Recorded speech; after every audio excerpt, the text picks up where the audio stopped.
اپنی ضد سے ہٹے۔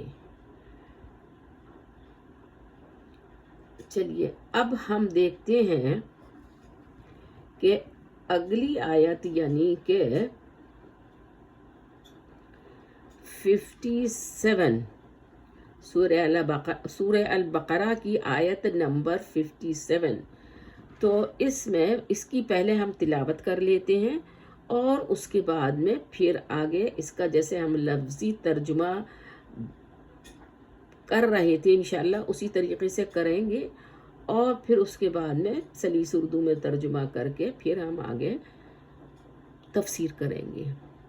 تو چلیے، اعوذ باللہ من الشیطان الرجیم وَذَلَّلْنَا عَلَيْكُمُ الْغَمَامَ وَأَنزَلْنَا عَلَيْكُمُ الْمَنَّ وَالسَّلْوَىٰ كُلُوا مِن طَيِّبَاتِ مَا رَزَقْنَاكُمْ وَمَا ظَلَمُونَا وَلَٰكِن كَانُوا أَنفُسَهُمْ يَظْلِمُونَ۔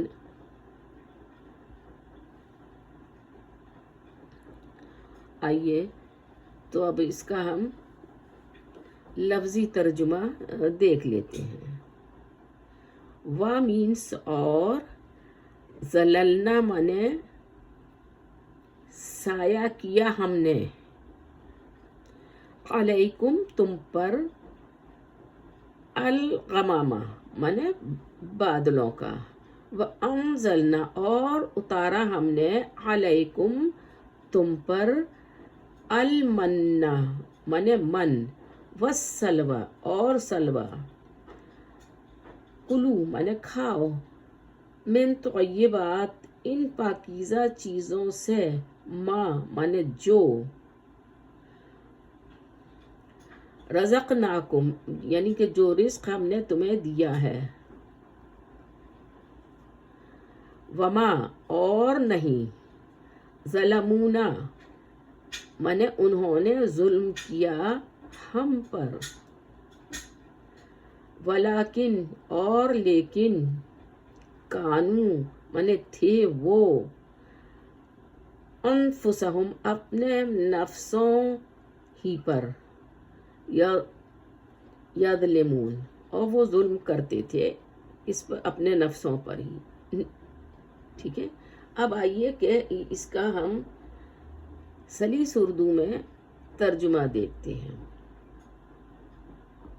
تو کیا ہے، اب اس طرح سے آپ دیکھ لیجئے کہ اور ہم نے تم پر بادل کا سایہ کیا اور تم پر من و سلوہ اتارا اور کہہ دیا کہ ہماری دی ہوئی پاکیزہ چیزیں کھاؤ، اور انہوں نے ہم پر ظلم نہیں کیا، البتہ وہ خود اپنی جانوں پر ظلم کرتے تھے۔ اچھا اب آئیے اب تفسیر ہم دیکھ لیتے ہیں۔ تو یہ ہے کہ یہاں دیکھیے کہ یہود پر جو اللہ سبحانہ و تعالیٰ نے احسان کیے تھے اس کی تفصیل ہے یہاں پر۔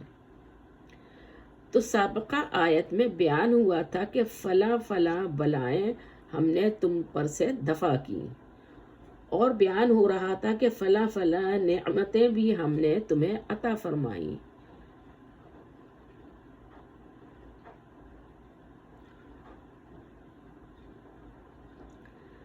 اچھا، غمامہ کہتے ہیں بادل کو، یہ ایک سفید رنگ کا بادل تھا جو وادی تیا میں ان کے سروں پر سایہ کیے رہتا تھا، جسے نسائی وغیرہ میں سیدنا ابن عباس رضی اللہ عنہما سے ایک لمبی حدیث میں مروی ہے۔ ابن ابی حاتم کہتے ہیں کہ سیدنا ابن عمر رضی اللہ عنہما، ربی بن انس، ابو مجاز، دہاک اور سدی رحمت اللہ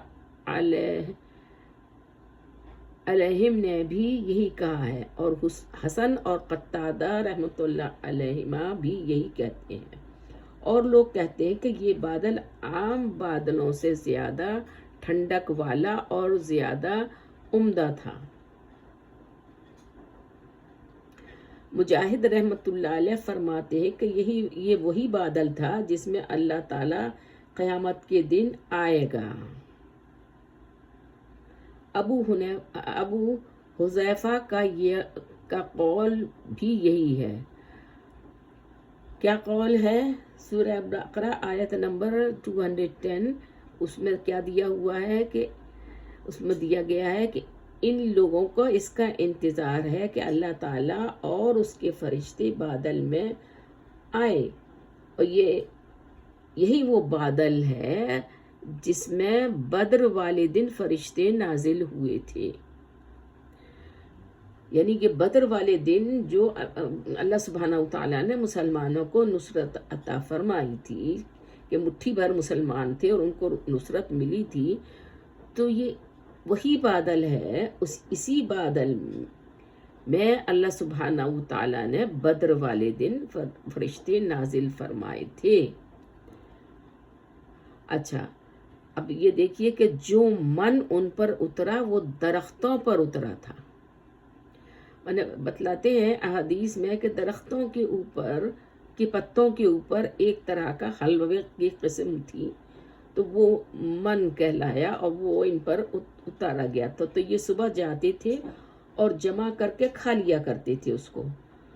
سمجھے کہ وہ کس طرح کا، وہ گوند کی قسم کا تھا، کوئی کہتا ہے کہ شبنم کی وضع کا تھا، واللہ عالم۔ بہرحال یہ ایک حلوے کی شکل کا تھا یا گوند کی قسم کا تھا، جو بھی آپ ہے، مطلب وہ من کہلاتا تھا، وہ پتوں کے اوپر ہوا کرتا تھا۔ اچھا، قتادہ رحمۃ اللہ علیہ فرماتے ہیں کہ اولوں کی طرح من ان کے گھروں میں اترتا تھا، جو دودھ سے زیادہ سفید اور شہد سے زیادہ میٹھا تھا۔ صبح صادق سے لے کر آفتاب نکلنے تک اترتا رہتا تھا۔ ہر شخص اپنے گھر بار کے لیے اتنی مقدار میں جمع کر لیتا تھا جتنا اس دن کافی ہو۔ اگر کوئی زیادہ لیتا تو وہ بگڑ جاتا تھا، یعنی کہ اس کو پریزرو کرنا یا رکھنا یا اگلے دن کے لیے سنبھال لینا وہ نہیں تھا، وہ خراب ہو جایا کرتا تھا۔ جمعے کے دن وہ 2 دن کا لیتے تھے، جمعہ اور ہفتے کا، اس لیے کہ ہفتے کا دن ان کا بڑا دن تھا۔ ربیع بن انس کہتے ہیں کہ یہ کہتے ہیں کہ من شہد جیسی چیز تھی جس میں پانی ملا کر پیتے تھے۔ شعبی فرماتے ہیں کہ تمہارا یہ شہد اسی من کا 70واں حصہ ہے۔ اچھا، اور کیا ہے کہ شعروں میں بھی یہی من شہد کے معنی میں آیا ہے۔ یہ سب اقوال قریب ہیں۔ غرض یہ ہے کہ یہ ایک ایسی چیز تھی جو انہیں بلا تکلیف اور تکلف ملتی تھی، اور اگر صرف اسے کھایا جائے تو وہ کھانے کی چیز تھی، اگر پانی میں ملائی جائے تو پینے کی چیز تھی، اور اگر دوسری چیزوں کے ساتھ مرکب کر دی جاتی تو اور چیز ہو جاتی تھی، لیکن یہاں من سے مراد یہی من ہے۔ چلیے، اب اس کی مزید اور تفصیل جو ہے ہم انشاءاللہ اپنے اگلے ویڈیو میں کریں گے۔ اقول قولی ھذا، السلام علیکم ورحمۃ اللہ وبرکاتہ۔